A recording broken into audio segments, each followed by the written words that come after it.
یہ لو بیٹا.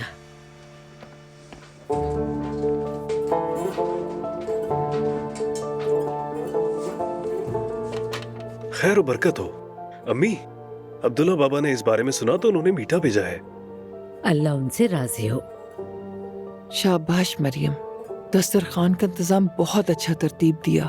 یہ سب میرے اللہ کے حکم سے ہوا ہے. انشاءاللہ ہم ہر روز یہاں کھانا پکائیں گے اور تقسیم بھی کریں گے. انشاءاللہ.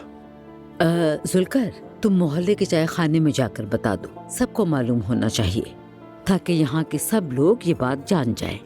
جتنے گھروں تک کھانا پہنچے گا اتنا ہی ہمیں ثواب ملے گا. ٹھیک ہے امی، فکر نہ کریں، میں فوراً جا رہا ہوں.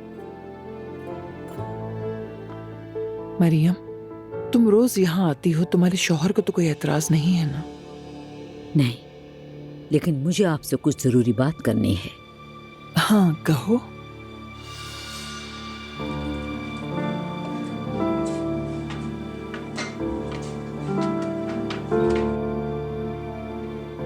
تھوڑی دیر کے لیے باہر جاؤ.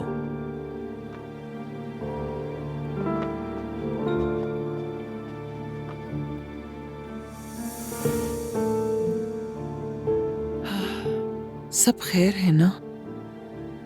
آپا میں بہت بے سکون ہوں. کیا اب بھی؟ اتنے خیر کے کاموں اور دعاؤں کے بعد بھی؟ ہمارے گھر میں ایک عورت ہے، نام میری ہے. کیا وہ غیر مسلم ہے؟ اصل نام تو مریم ہے لیکن خود کو میری کہلواتی ہے.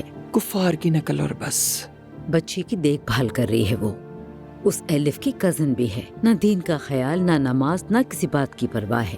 اللہ ہدایت دے. کیا کہوں میں، ہلکے مزاج کی ہے، شرم ہی نہیں ہے. لا حول ولا قوت. تم اسے گھر سے نکال کیوں نہیں وہ دیتی؟ دیکھ بھال کر رہی ہے، بے تکلف بھی ہے.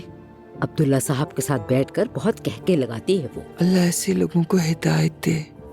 بچی کی پرورش تمہارے گھر ہو رہی ہے اور اوپر سے یہ مصیبت الگ. کیا کروں، میرا دل مطمئن نہیں ہوتا. اب آپ ہی کوئی مشورہ دیں مجھے آپا. کیا کہوں؟ اللہ ان کے نفسوں کو قابو میں رکھے آمین. اور صحیح راہ کی توفیق عطا کرے. مریم، جو کرنا ہے کرو. اسے یہاں لے آؤ، میں خود بات کروں گی. آپا وہ تو بہت ہی ڈھیٹ ہے. آپ اسے کچھ بھی کہیں گی وہ برا نہیں مانے گی. اسے آسانی سے فرق نہیں پڑتا. وہ کسی کو کچھ سمجھتی ہی نہیں. فکر مت کرو، میں سیدھا کروں گی. اور ہاں، اس معصوم بچی کو بھی ساتھ لانا، میں دم کر دوں گی.